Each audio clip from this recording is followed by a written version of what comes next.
ndifuna ndisimbe za ukulu wanu, ndifuna ndisimbe tateza chikondi chanu, ndati ndisimbe za kukoma kwanu, lelo kankambeko yaweza kukoma kwanu, mwandichosa kutali mwandichosa matope,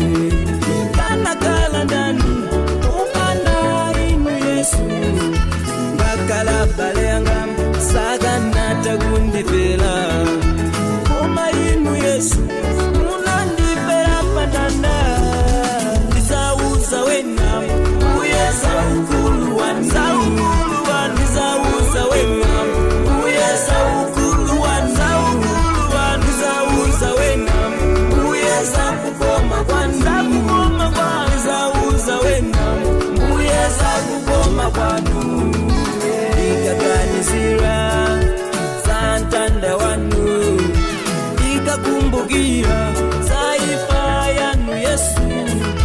muntima mwanga mumazaza ndi chisoni, uye wanga Yesu chonde mundikululukire, munamvaso wawa kama chimo wanga, munasenza ntanda kuwongola moyo wanga,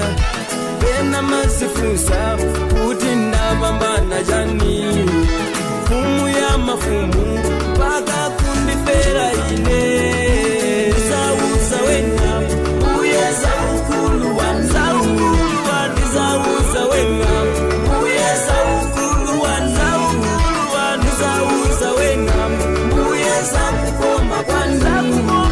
ndisauza wena uyeza kukoma kwanu.